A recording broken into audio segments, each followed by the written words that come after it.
Right. Hi, everyone, and welcome to today's presentation. I'm going to be talking about exercise for people living with Parkinson's. And for anyone who doesn't know me, my name's Beth. I'm a clinical exercise specialist. I work with people living with Parkinson's as well as other long-term health conditions, including cancer and multiple sclerosis, and provide one-to-one exercise support as well as group exercise classes. And I run a full online program as well for people. In today's talk, I'm going to be discussing how exercise supports Parkinson's symptoms and overall well-being. I'm going to be discussing the new guidelines, which have recently been released from the Parkinson's Foundation and American College of Sports Medicine. I'm going to go through different types of exercise, including strength work, mobility, and balance. I'm going to discuss how exercise can help you manage and reduce fatigue, as well as other Parkinson's-related symptoms. I'm going to talk about how you can modify exercises to make them possibly easier or harder to suit you. And then I will leave some time at the end for a bit of a Q&A as well. So first of all, how does exercise support Parkinson's symptoms and overall well-being? So we know now that exercise is so beneficial for all adults, but even more so if you're living with a long-term health condition such as Parkinson's. So to start off with, some of the physical benefits. Exercise can help boost balance and coordination, which we know is impacted due to Parkinson's itself and also Parkinson's medication. It can help enhance mobility and flexibility, making it easier to perform day-to-day tasks, such as getting up from a chair, even opening and closing doors. Research has found now that exercise does potentially have the possibility to reduce the rate of the disease progression, so slow down the rate of Parkinson's symptoms progressing. It can promote neuroplasticity. So I'm going to talk about this later on in today's workshop. But neuroplasticity is that rewiring of the brain to create neural pathways which may have been damaged as a result of Parkinson's. So this can help improve mobility and overall movement. It can help improve energy levels and stamina, as well as reducing fatigue, again, energy levels can get worse as we get older due to loss of muscle mass, loss of bone mineral density, but this can sometimes be accelerated and can be a symptom in Parkinson's, so exercise can help improve this. It can improve muscle strength and endurance, and it can help improve cardiovascular health, improving cholesterol levels, reducing blood pressure, which can sometimes come as a comorbidity as well to Parkinson's. So a few of the physical benefits, and now moving on to the mental benefits. So as well as many physical benefits, there are so many huge mental benefits to physical activity as well. So exercise can help improve mood by reducing symptoms of depression and anxiety by promoting the release of dopamine and serotonin, so those feel-good hormones. It can help support thinking, memory, and learning and help protect against cognitive decline. It can improve stress management, and it can improve confidence and sense of control. And this is a quote I often use in my presentations, but if exercise could be packaged into a pill, it would be the single most widely prescribed and beneficial medicine. And this isn't to say that exercise could replace the medications that you're prescribed, but exercise can be just as beneficial as medication, if not more. And a huge perk is that it comes without any of the nasty side effects that medication comes with as well. So beneficial, and we should all be doing it. So this was recently released. This was from the Parkinson's Foundation and American College of Sports Medicine, and these are the updated Parkinson's exercise recommendations. So the recommendations include an element of aerobic activity. So that includes anything that gets the heart rate up, the blood pumping. So things like walking, cycling, going on the treadmill, going on a static bike, swimming, taking part in a dance class, boxing, anything that gets the heart rate up, makes you feel a little bit out of breath, gets your body temperature up. And the benefits to that is that it is improving heart and lung health. And this is often the type of exercise that research has found can potentially delay the risk of different diseases such as Parkinson's progressing, as well as other long-term health conditions as well. Then an element of strength training. So strength training is any type of exercise where you're moving your body against a force. So that could be lifting weights, it could be a body weight exercise like press ups or a wall press, even sitting to standing. It could be using resistance bands. Um, and the benefits of this, it's directly improving your muscle mass and bone mineral density, both of which are things that do decline as we get older, but can decline faster in people with Parkinson's.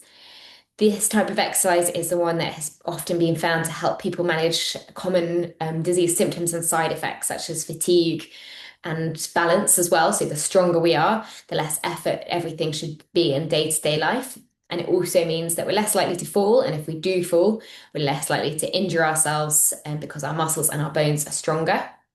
Then balance, agility, and multitasking. So this includes multi-directional stepping, weight shifting, dynamic balance activities, large movements, multitasking such as yoga, tai chi, dance, and boxing. And for any of you who've come across things like PD Warrior or PD Power exercises, these are the exercises that come into this category. And then stretching as well, with deep breathing, which can be dynamic stretching before exercise or static stretching after exercise to help lengthen and realign the muscle fibers that have been worked. And this type of exercise is really beneficial in just improving overall movement and flexibility. And the way these recommendations have changed, so we've got the four distinct domains now, which are focused on these different elements of physical activity. But one of the main changes is that extra element of balance, agility, and multitasking, which has been added in, which is really, really important for people with Parkinson's, because this can improve your overall coordination, your overall movement. And it is those kind of neuroplasticity exercises as well. So with the example of stepping, so small shuffling movement or a smaller step is very common in people with Parkinson's. If you continue to just keep making that smaller step, it's going to get smaller and smaller and smaller, which is going to impact your overall walking. You're more likely to trip and fall.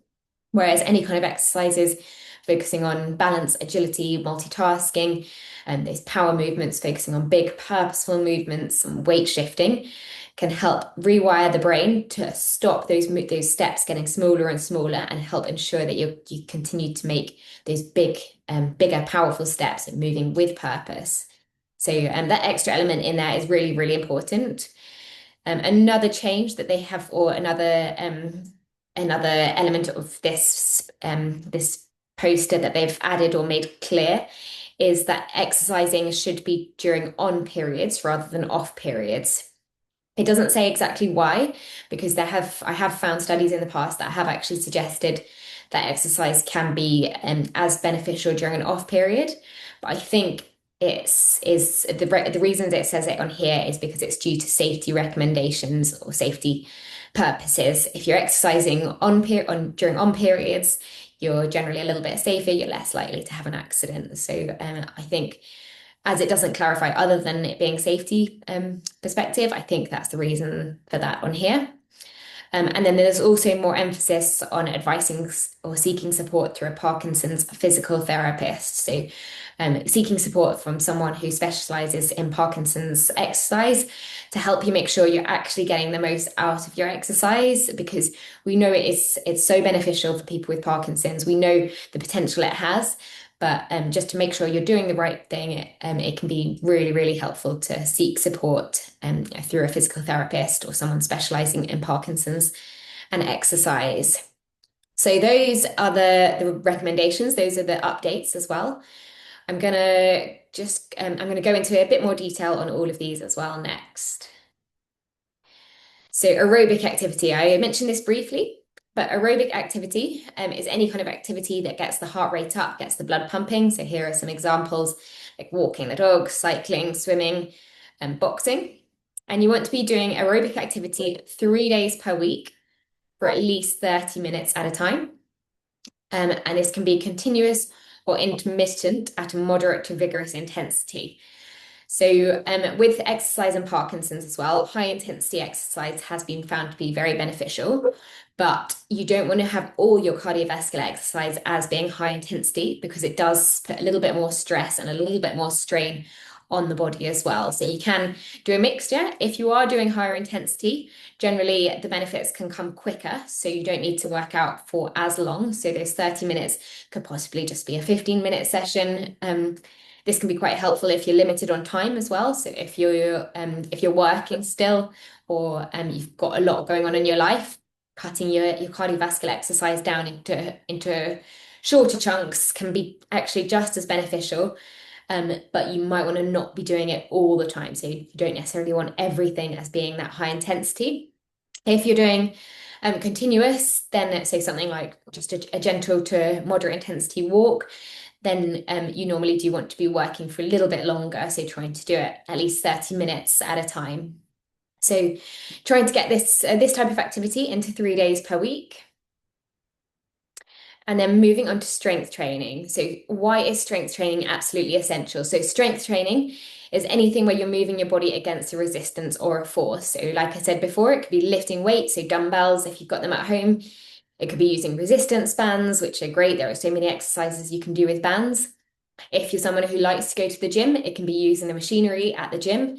That's quite helpful because the machines will take you through a fixed movement. So if you're quite unsure about if you're doing something correctly, or you struggle with your overall movement and mobility, using fixed equipment can help move your body kind of for you. So it's not actually doing the work for you. You're still having to put in the work, but it takes your body through a fixed plane of movement. So you don't need to worry about arms flailing out or things going a bit wrong. So that's a way you can do your strength training.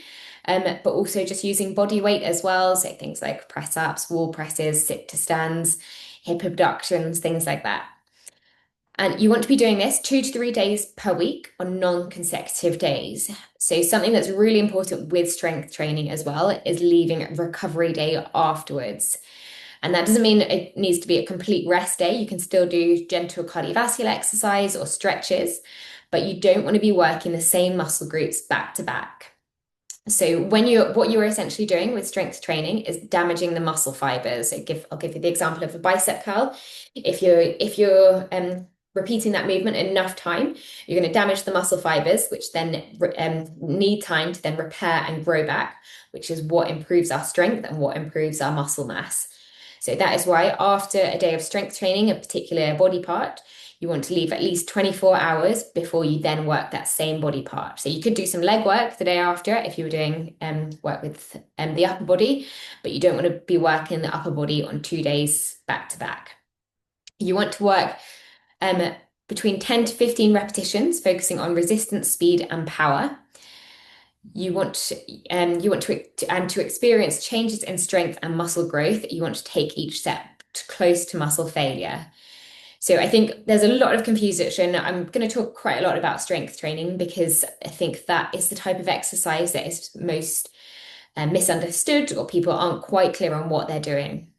So with strength training, you want to be targeting all the major muscle groups. So let's think arms, core muscles, so stomach muscles, back muscles, shoulder muscles, leg muscles, front to the legs, back to the legs, glute muscles, so the muscles around the hips, lower legs, even feet and ankles. You want to be targeting all the major muscle groups. And with each of those muscle groups, you want to try and get to that point of muscle failure. So that is the feeling like you couldn't do many more repetitions. Again, we'll go back to a bicep curl, which is simply the movement of lifting two weights up and down. If you've done this movement before, you'll be familiar with this feeling. The first few repetitions feel quite easy. You could keep going on. Is that enough? No, it's not quite enough. In order to improve your strength and your muscle and to experience muscle growth, you need to get to the feeling that it feels hard and you couldn't do many more repetitions. So simply doing just 10 to 15 shoulder taps without any weight, I could keep going on and on. So that's not enough to experience those changes in muscle strength and growth. You want to be hitting that point within that rep range. If you're not, then that's a sign you might need to work with a heavier weight, or you could potentially use weights plus a resistance band to increase the difficulty. But you want to be doing that not just with the arms, the legs, everywhere, all the different muscle groups. And some movements, so give the example of a row, you're targeting, so any pull movement, you're targeting your back, your biceps, your shoulders, and your back muscles. So you've got bigger muscle groups working. With a bicep curl, you're isolating the muscle using a smaller, focusing on a smaller movement. And you're going to probably hit that point of failure quicker because it's less muscles working. It's up to you. There's no one exercise that's necessarily better than the other. It's about working out what works for you as well. So if you struggle with a particular movement, like a squat, for example, it doesn't mean you have to do squats all the time. You can do a movement that is working similar muscle groups, like a step up, that might feel a little bit more comfortable. Particularly if you're new to exercising as well. So I'll give another example. If you've got knee problems and you're experiencing knee pain when you're doing a squat, then maybe a seated leg extension would be a better one for you, targeting the same muscles, still focusing on strength in that same muscle, focusing on mobility in that same muscle, but it's non-weight bearing, so it's going to be a little bit more friendly on the joint. So that's what strength training is.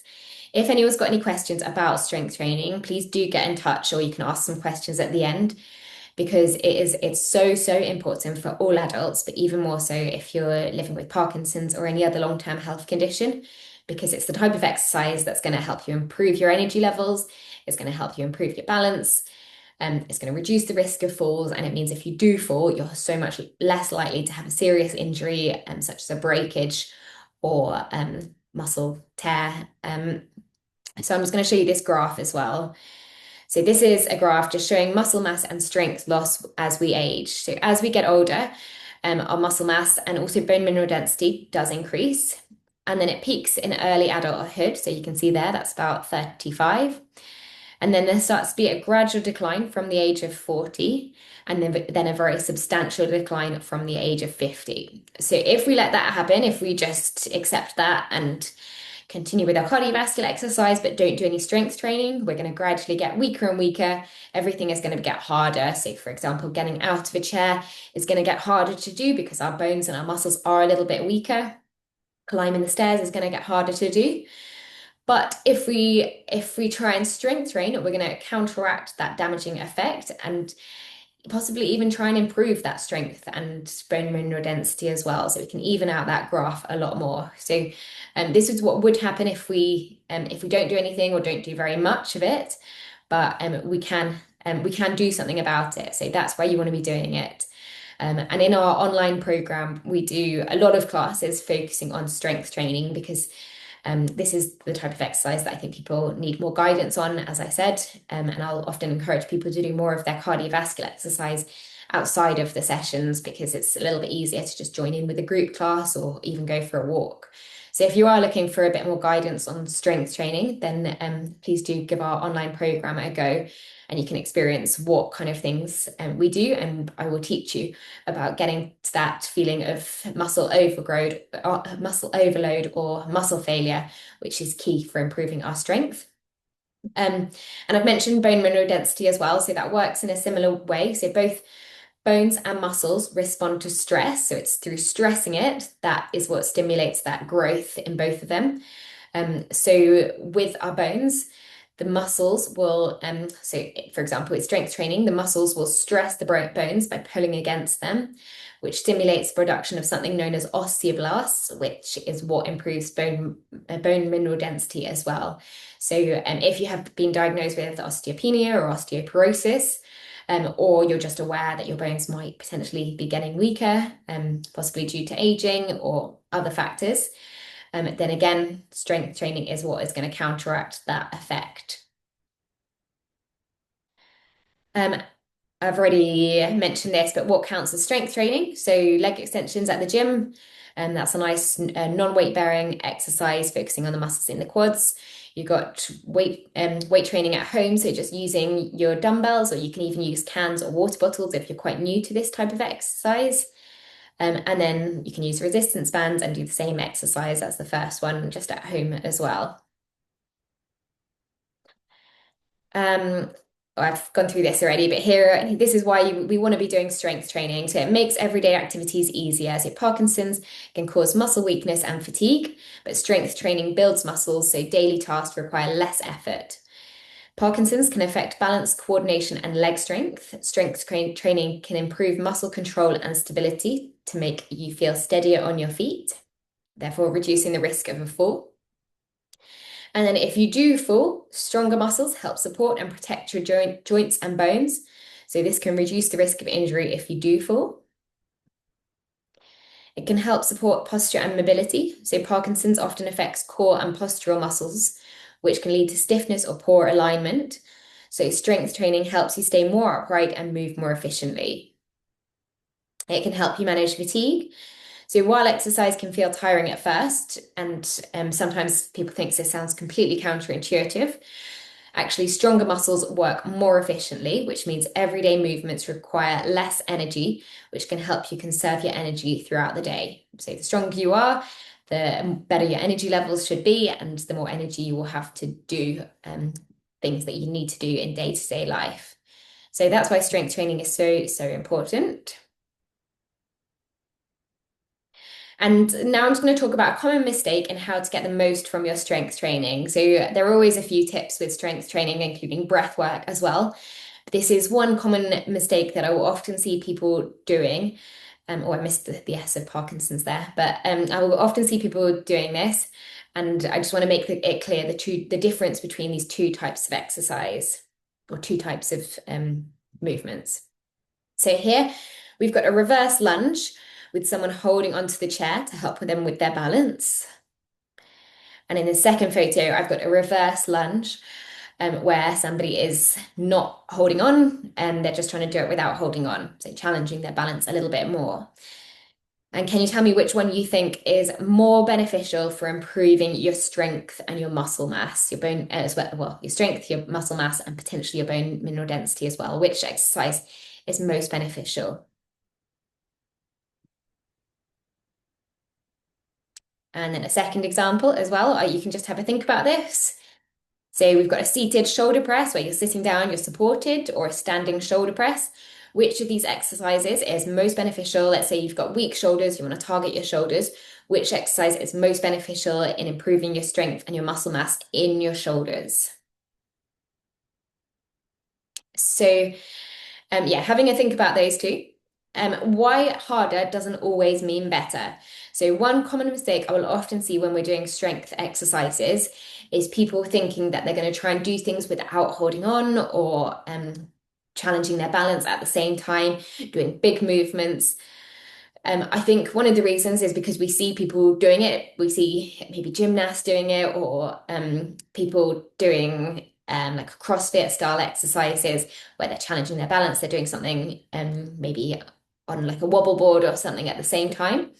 But your brain's main job is to keep you safe. So if something feels unsafe, uncomfortable, or overwhelming, your body will hold you back. When your body feels stressed, like losing balance, feeling too hot, or in pain, exercises feel harder and more tiring, even if your muscles could do more. This is why some workouts feel exhausting without making you stronger. So while this doesn't necessarily matter for a lot of the population, while some people are happy just doing their big movements or they're challenging their balance at the same time, it can be more important for people with Parkinson's because you are more limited with your balance, so it's going to impact you more. You're potentially more limited with your energy levels as well. So conserving your energy levels to make the most out of your exercise can be more important too. So this is why our online program as well, it's all about making sure you're working out efficiently rather than just exercising for the sake of it. So some factors that limit your progress. So first of all, consider balance. So if you are worried about falling over, your body focuses on staying upright instead of building strength. So holding onto a wall or a chair can help you move better and feel stronger. So at the start when I showed you that infographic with the different types of exercise, so there was the strength exercise, the cardiovascular exercise, the balance type exercises, and the mobility stretch type exercises. There's a reason they're done into 4 categories, and that is because we want to be training them separately.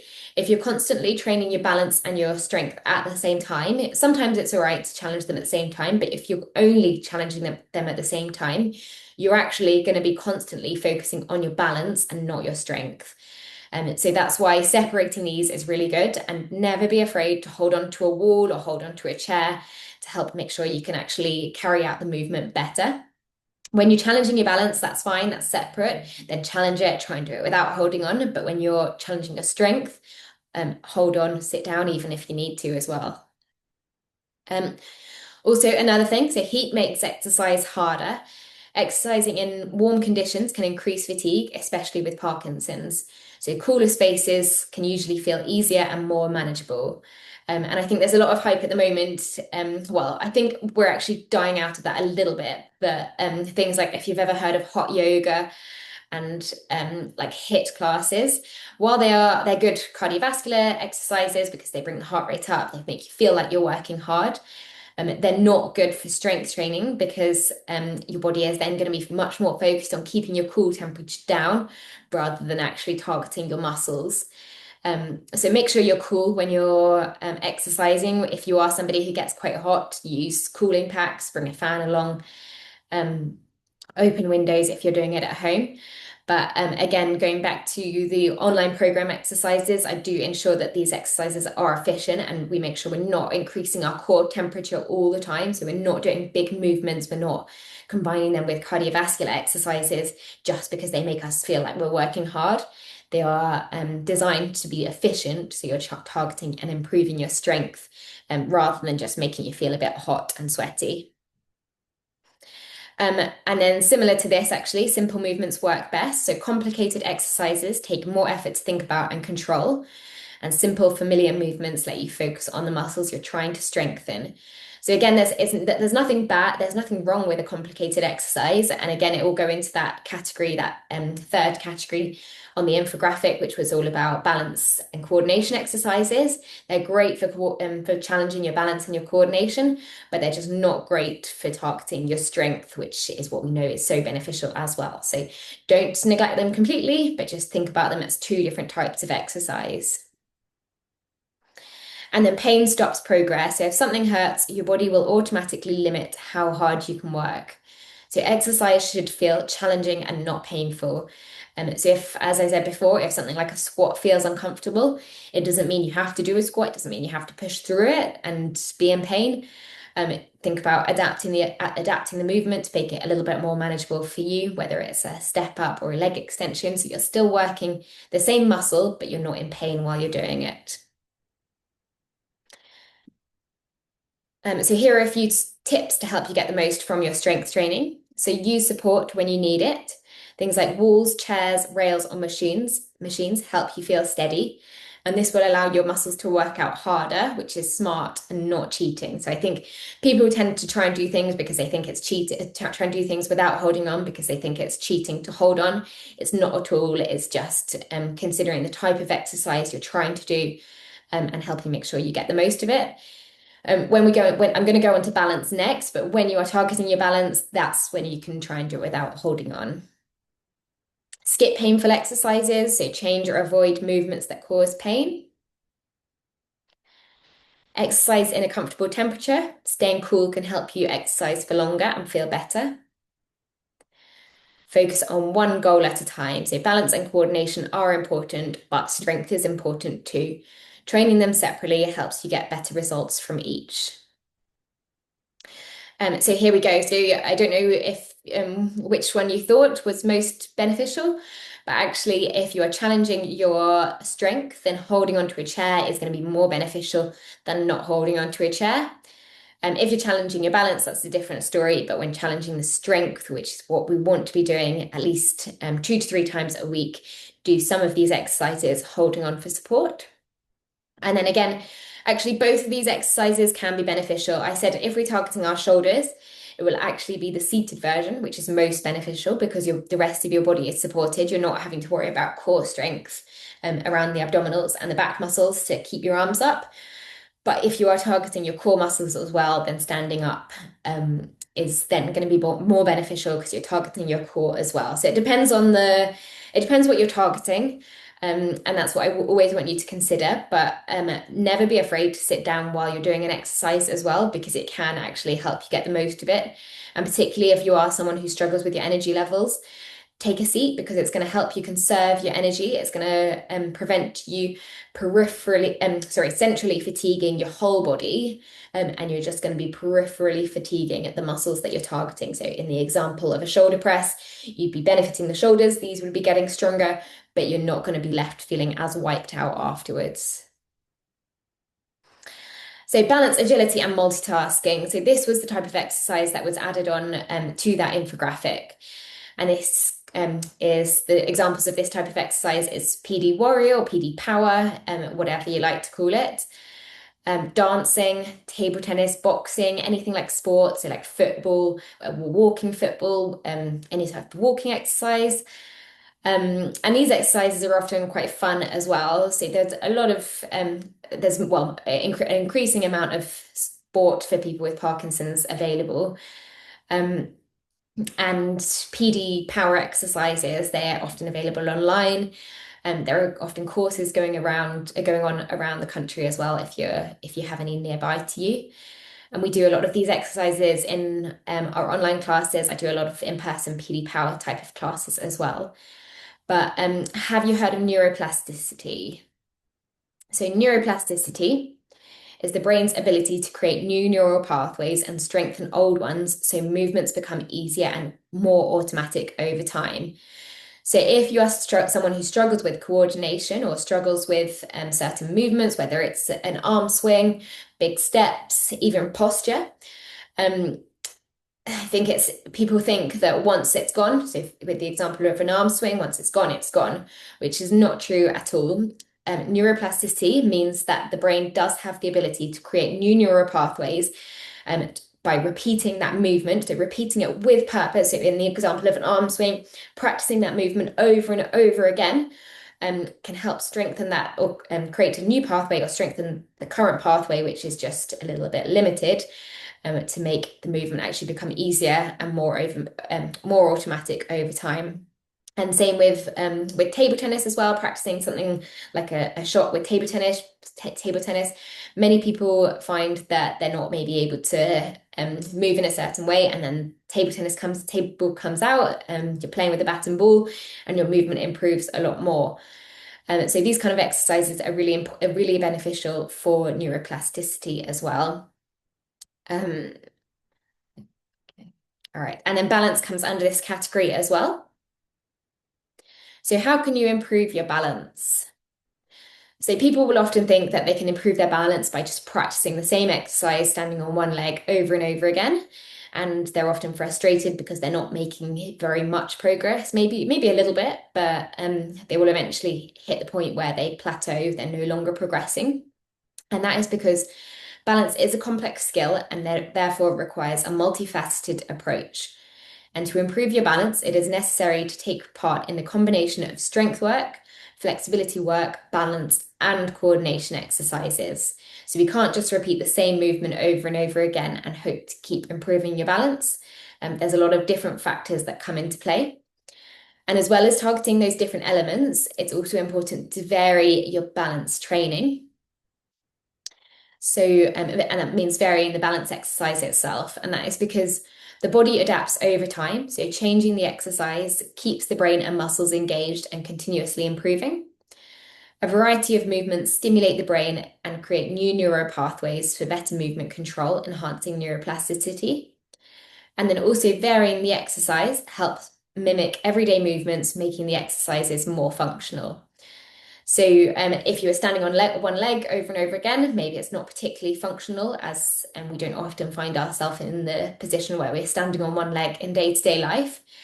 But maybe practicing that movement with a bit of a head turn can make it a little bit more functional. So resembling a movement of maybe walking around, turning your head, feeling a bit unstable, and then turning your head. Doing things like a tightrope walk, again, even if the movement's not exactly functional, it can resemble, by varying it, it will just resemble a little bit more of a real life situation. So the example of maybe walking down a narrow bit of the pavement, having to tread a bit more carefully, and then getting distracted, looking around, challenging your balance. And then also practicing on a different surface as well can make it more functional. So if you're doing it over and over again on a flat surface, try and practice it on an uneven surface like the carpet, on the grass outside, standing on a cushion. And to improve your balance as well, you have got to challenge it. So people will often practice where they're holding on perfectly safe and there's not much wobbling going on. We really want to embrace the wobble and we want to have a bit of wobbling going on in order to improve it. So you want to feel like you can feel the muscles in your feet and ankles working hard to keep you stable. You want to feel your core muscles working to keep your body stable. So that wobbling is important to improve it. So if it ever feels too easy, let go with a few fingers or add in a head turn to make it more challenging.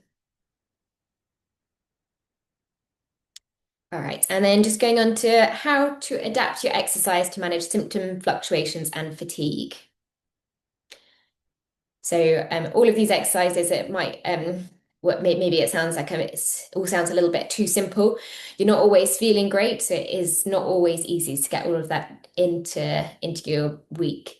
So to have a go breaking your exercise down into smaller, manageable chunks spread throughout the day. Particularly if you're someone who doesn't do a lot of exercise at the moment, if that's you, then it's going to be very, very hard to straight away going into doing all of this type of exercise and not feeling wiped out. So the key to improving your energy levels is progressing slowly as well and gradually introducing more. So if you don't do very much now or you're trying to increase your activity, start off just keeping it into smaller, manageable chunks, which has been found to be just as beneficial as doing it all at once. Opt for seated classes. So I mentioned this earlier as well. Doing things seated can be really beneficial, particularly when it's strength work. That can help conserve your energy levels and help you get the most out of the exercise itself. So if you are struggling with your energy levels or symptoms, just do things seated or have a go with some seated exercise classes. There are lots of exercise seated classes available both online and out in the community as well. Change the range of motion of the exercises. So if a squat feels really difficult, if it feels like it's wiping you out or it's feeling uncomfortable to do, then just go for a half squat, pile your chair up with a few cushions if it's a sit to stand, and rather than practicing sitting down, standing up with the full movement, go down to the cushions and then up. So you're still targeting the muscles, but you're gradually easing yourself into the movement before you're going straight into the full thing. And then as everything gets stronger and more mobile, you should find that eventually your movement will naturally improve and you start to be able to go a little bit lower into the squat or into whatever the movement is. Use lighter weights or resistance. Sometimes it can feel more manageable to start off, particularly if you're new to exercising, starting off with lighter weights or resistance. So you can begin with resistance bands rather than weights, or beginning with dumbbells or light cans, water bottles, something very, very light. However, actually, if you are quite used to exercising and you're just having a not so great day, so let's say you've got quite a regular routine and you are just struggling with your energy levels, actually it's the opposite. So lifting heavier weights for shorter periods of time can help you manage your energy levels better. So if you're new to exercise, maybe choose something a little bit lighter. And stick with that shorter routine. If you're someone who's used to exercising and wants to still work as hard as you're currently working, but conserve your energy, then go for heavier weights and don't work out for as long. So maybe you're quite used to an hour session or a 45-minute session. Instead, choose your heavier weights, don't go for as many repetitions or even as many sets, and work out for 20 minutes or half an hour instead. But consistency is absolutely key. So if you are someone who struggles with symptom fluctuations and fatigue, we want to avoid the boom bust where we're doing loads when we feel good and then nothing when we feel bad. It's the consistency or gentle consistency, which is absolutely key to progress. So that was actually one of the reasons I started the online program because having something 4 or 5 times a week in your day-to-day routine is so much better than having like one hour thing once a week. So I wanted to create something where you could get it all in one place. So exercises to challenge your strength, your balance, your mobility, your cardiovascular fitness as well, but not so much that it's a super long workout that you're just going to do once a week. So we have a lot of 30-minute classes I've also got a large library of shorter length classes to help use and help people stay consistent when they're struggling with their energy levels or they're just short on time, because that is what is absolutely key to progress, whether that's with your general strength and fitness, or to experience improvements in managing symptoms and side effects of Parkinson's. So I want the main takeaway from this to be consistency, really. There's a lot I've spoken about today. So if you're someone who's already got quite an established routine, brilliant, then maybe what you could do is think about if there is anything that is missing. So maybe you're doing a bit of strength work, maybe you're doing a bit of aerobic work, but you're not really challenging your coordination and balance. See if you can fit it somewhere within your week. But don't worry how long it is to begin with, just 5 to 10 minutes. 5 to 10 minutes added in to your routine 2 to 3 times per week or even once a week to start off with. And then if you're someone who's not doing any of this at all right now, again, don't panic. Think about it as just being 5 to 10 minutes daily. So I've given the example here. You can take a screenshot of this and you can give it a go, but schedule your activities into the week, whether it's just 5 minutes at a time, making sure you're targeting all those different elements that was in the infographic. So the aerobic activity, the strength training, the balance, the agility, and the multitasking, and the stretching. But initially, do not worry about how long it is. So whether it is just 5 minutes, that is going to help you start to experience a little bit of progress. But not only the improvements or the change physically, it's going to also help with that motivation by creating that established routine.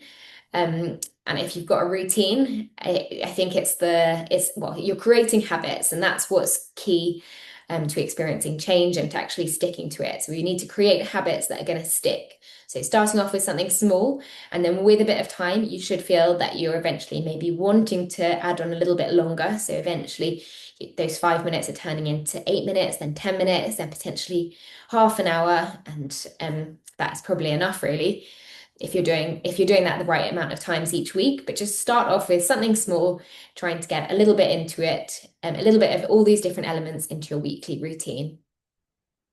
And if you want a little bit more guidance, and you want to incorporate this into your weekly routine, then we've got our online timetable. So wherever you are in the country, you can access this. It includes 6 weekly online exercise classes. They're all delivered via Zoom, but they're also all recorded. So it means that if you do work or you've got other things going on, you're able to take part in the classes in your own time. So we've got aerobic activity in here through our cardio burst sessions and our dance with Steph. We've got our strength training through our build and balance class, our functional strength class, and our mobility and stability class.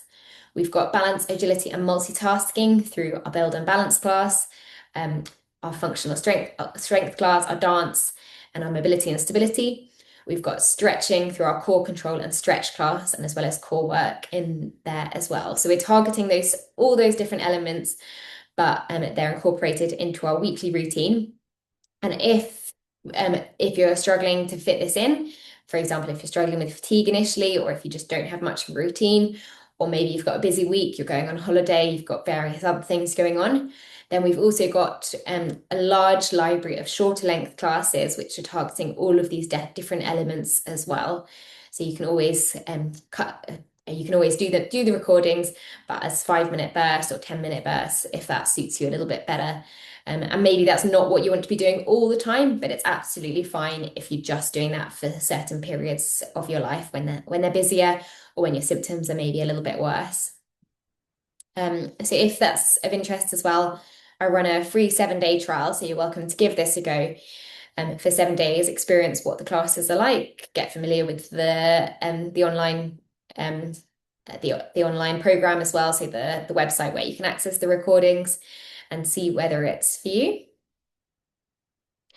So we've got classes, I've already said this, but we've got classes to improve strength and bone mineral density, helping to make sure you're working out smarter and not harder. So with our online program, it's all about exercising efficiently as well. So making sure you're not just moving for the sake of it, you're doing exercises that are actually going to benefit you.